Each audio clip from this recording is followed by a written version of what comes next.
ఓం విఘ్నేశ్వరాయ నమః. ఓం శ్రీ గురుభ్యో నమః. ఓం దుర్గాయ నమః. ప్రేక్షక మహాశీలందరికీ కూడా నమస్కారం.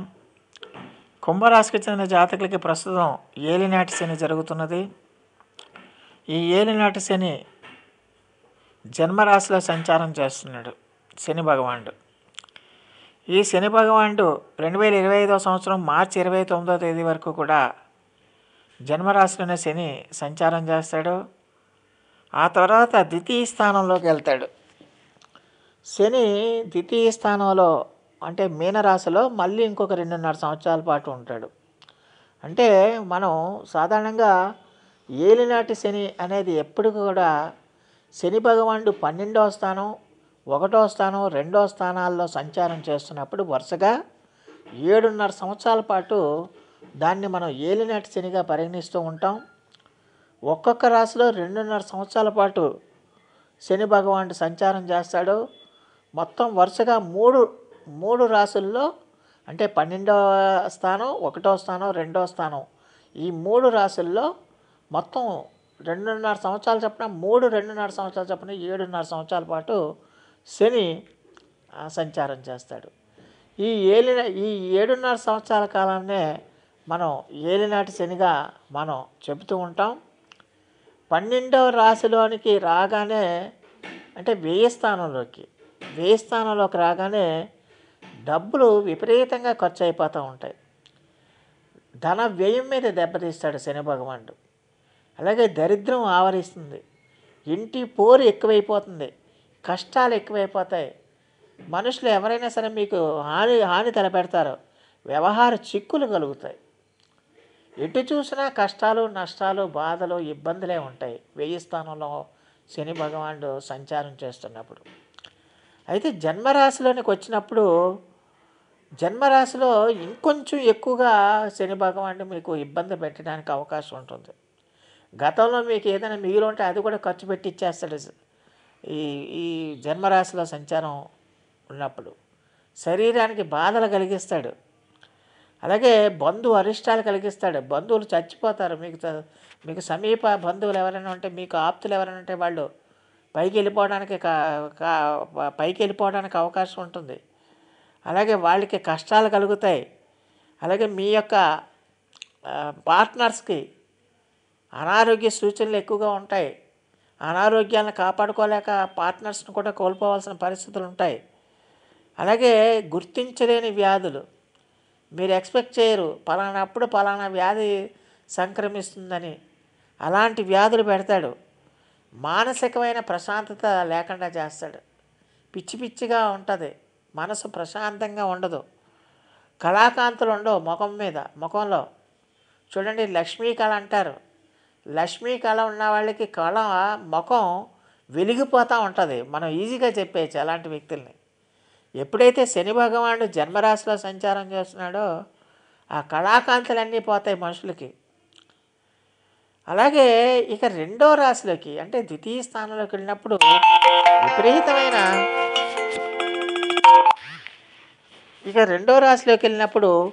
విపరీతమైన ఆశలను కల్పిస్తాడు శని భగవానుడు.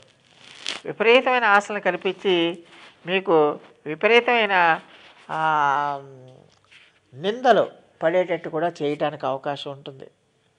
దుఃఖం పెరుగుతుంది, మానసికంగా కూడా కృంగదీయడానికి ఎక్కువగా అవకాశం ఉంటుంది.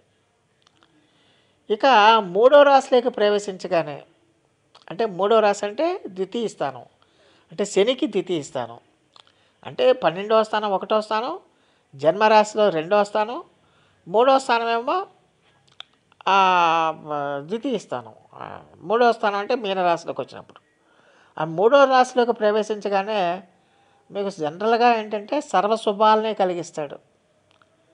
అంటే ఎక్కువగా మీకు శుభాలనే కలిగిస్తాడనమాట. అంటే మొదటి 5 సంవత్సరాల పాటు కూడా మిమ్మల్ని అనేక రకాలుగా ఇబ్బందులు పెట్టిన శని భగవానుడు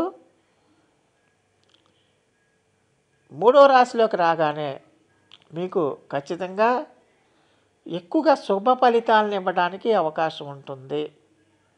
అయితే జనన కాలంలో ఎవరికి శుభ ఫలితాలను ఇస్తాడు?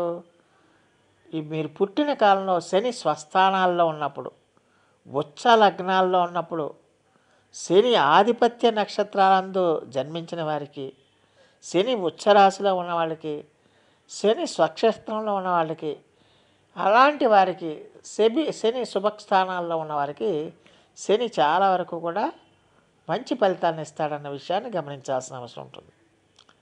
ఏదైనా సరే శని భగవానుడు 5 సంవత్సరాలు మాత్రం తీవ్రంగా ఇబ్బందులు పెడతాడు. ఆ 5 సంవత్సరాల పాటు అంటే ఇప్పుడు కుంభరాశి వాళ్ళకి రేపు రాబోయే మార్చి 29తో 2.5 సంవత్సరాలు పూర్తయిపోతుంది. అంటే రెండో రాశిలోకి కూడా పూర్తయిపోతుంది. ఇంకా 2.5 సంవత్సరాల కాలం పాటు ఉంటుంది. ఈ 2.5 సంవత్సరాల కాలం పాటు మొదట 5 సంవత్సరాలు కూడా మిమ్మల్ని అనేక రకాలుగా ఇబ్బందులు పెట్టాడు, అనేక రకాలుగా బాధలు పెట్టాడు, అనేక రకాలుగా కష్టాలను పెట్టాడు. అయితే రాబోయే 2.5 సంవత్సరాల కాలంలో కూడా మీకు అది కుటుంబ స్థానం అయినప్పటికీ కుటుంబం మీద ఇబ్బందులు కలిగించిన, వాక్కు మీద ఇబ్బందులు కలిగించిన, ధనస్థానం మీద ఇబ్బందులు కలిగించినప్పటికీ కూడా ఎవరికైతే శని స్వస్థానంలో ఉంటాడో, శని ఉచ్చరాశిలో ఉంటాడో, శని లాభస్థానాల్లో ఉంటాడో, అలాగే శని ఆధిపత్య నక్షత్రాల్లో ఉంటాడో, ఉచ్చ లగ్నాల్లో ఉంటాడో, అలాంటి వారందరికీ కూడా ఖచ్చితంగా దాని యొక్క తీవ్రత చాలా వరకు తగ్గుతుంది. అలాంటి వారికి చాలా వరకు మంచి ఫలితాలే శని భగవానుడు ఇవ్వడానికి ఎక్కువగా అవకాశం ఉంటుందన్న విషయాన్ని గమనించాల్సిన అవసరం ఉంటుంది. అయితే ఖచ్చితంగా కూడా ఈ శని భగవానుడు మొత్తం 7.5 సంవత్సరాల పాటు ఉంటాడన్నాం కదా. ఈ 7.5 సంవత్సరాల కాలంలో 1 సంవత్సరం 3 నెలల 10 రోజుల పాటు ముఖం నందు ఉంటాడు శని భగవానుడు. అంటే ఈ ముఖం నందు ఎప్పుడైతే శని ఉంటాడో అది అలాంటి వారికి హాని, పీడ, వ్యయ ప్రయాణాలు ఇలాంటివన్నీ కలగడానికి అవకాశం ఉంటుంది. ఇప్పుడు స్టార్టింగ్లోనే 1 సంవత్సరం 3 నెలల 15 రోజుల పాటు, ఆ తర్వాత 1 సంవత్సరం 1 నెల రోజుల పాటు దక్షిణ భుజం దగ్గర ఉంటాడు శని భగవానుడు. అలాంటి వాళ్ళకి జయాన్ని, లాభాన్ని, కొంతవరకు శాంతిని కలగజేస్తాడు. ఆ తర్వాత 1 సంవత్సరం 8 నెలల 10 రోజుల పాటు పాదాల దగ్గర ఉంటాడు శని భగవానుడు. ఈ పాదాల దగ్గర ఉండటం వల్ల ఏంటంటే ఎక్కువగా త్రిప్పటం, అటు ఇటు తిరగటం, పనికిరాని పనులు చేయటం, బెంగ ఎక్కువైపోవటం, అశాంతి పెరిగిపోవటం అనేది జరుగుతుంది. అలాగే 1 సంవత్సరం 4 నెలల 20 రోజుల పాటు హృదయ స్థానం మీద ఉంటాడు కాబట్టి అప్పుడు ధన ప్రాప్తి కలిగిస్తాడు, గౌరవాన్ని కలిగిస్తాడు, ఉన్నత స్థితిని కలిగిస్తాడు. అలాగే 1 సంవత్సరం 1 నెల 10 రోజుల పాటు వామ భుజం మీద ఉంటాడు కాబట్టి అప్పుడు రోగాలు, దుఃఖాలు, అస్థిమితం, మానసికమైన ప్రశాంతత లేకపోవటం ఇలాంటివన్నీ కూడా జరగడానికి అవకాశం ఉంటుంది. అలాగే 10 నెలల పాటు శిరోభాగం మీద ఉంటాడు శని భగవానుడు. అప్పుడు మంచి సంతోషాన్ని, లాభాన్ని, మంచి సుఖాన్ని ఇస్తాడు. అలాగే 6 నెలల 20 రోజుల పాటు కన్నులు అందు ఉంటాడు కాబట్టి ఖచ్చితంగా కూడా అలాంటప్పుడు ఆ 6 నెలల కాలంలో కూడా మర్యాద, మన్నన, సంతోషం అనేది ఉంటుంది. ఇక 6 నెలల 20 రోజుల పాటు మీకు కింది స్థానంలో, కింది మూల స్థానంలో ఉంటాడు కాబట్టి అలాంటప్పుడు ఖచ్చితంగా అనేక రకాలైన దుఃఖాలు, కష్టాలని మీకు పెట్టడానికి అవకాశం ఉంటుంది. ఇవన్నీ కూడా మనం కలిపితే మొత్తం 7.5 సంవత్సరాల కాలం పాటు శని అలాగా సంచారం చేస్తాడనమాట. అంటే ముఖం మీద, దక్షిణ భుజంలో, పాదం మీద, ఉదయస్థానం మీద, వామ భుజం మీద, శిరోభాగం మీద, కన్నులందు, అలాగే మూలస్థానం మీద ఇలాగా శని సంచారం చేయటం వల్ల ఆ శని సంచారాన్ని బట్టి వాటి యొక్క ఫలితాలు ఉంటాయనే విషయాన్ని గమనించాల్సిన అవసరం ఉంటుంది. ఈ శని సంచారం వేళ గురుబలం ఎంతో కొంత మీకు డెఫినెట్గా మంచి మేలు చేస్తుందన్న విషయాన్ని గమనించాలి.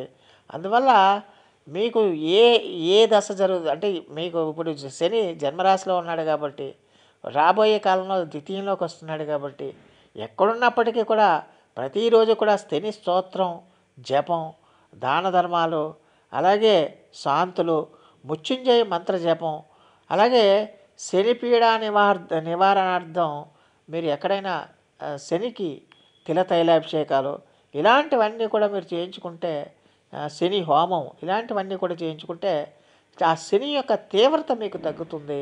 శని కలిగించే కష్టాల నుంచి మీరు గట్టెక్కడానికి ఎక్కువగా అవకాశం ఉంటుంది. మరీ ఎక్కువగా కష్టాలు పడుతున్నారనుకోండి, మరీ ఎక్కువగా కష్టాలు పడుతున్నప్పుడు ఖచ్చితంగా కూడా ఈ మీకు కాళ్ళకున్న మట్టిని, పాత మేకుని ఒకదాన్ని తీసుకుని నల్లగుడ్డలో శనీశ్వర యంత్రాన్ని లిగించి అక్కడ కాలువలో విడిచిపెట్టాలి. పారే కాలువలో, నదిలో కానీ పారే కాలువలో కానీ విడిచిపెట్టేస్తే మేలు జరుగుతుంది. అలాగే నలుపు వస్త్రాన్ని, నువ్వుల్ని, నూనెని, బెల్లాన్ని, నవధాన్యాలను కూడా శనికి అభిషేకించడం, ఆయా పదార్థాలతో శనిని అభిషేకించడం వల్ల చాలా వరకు మెరుగైన ఫలితాలు రావడానికి అవకాశం ఉంటుంది. ఏదైనప్పటికీ కూడా శని స్తోత్రప్రియుడు కాబట్టి ఎప్పుడు కూడా శనికి స్తోత్రం చేయడం అనేది చాలా వరకు మేలు చేస్తుందన్న విషయాన్ని గమనించాలి. సో ఆ దేవదేవుడు మీ అందరికీ కూడా ఆరోగ్య ఐశ్వర్యాలు ఇవ్వాలని మనస్ఫూర్తిగా వేడుకుంటూ, ఈ నా వీడియో కనుక మీకు నచ్చితే లైక్ చేయండి, షేర్ చేయండి, కామెంట్ చేయండి, సబ్స్క్రైబ్ చేయండి. సర్వే జన సుఖినో భవంతు. నమస్కారం.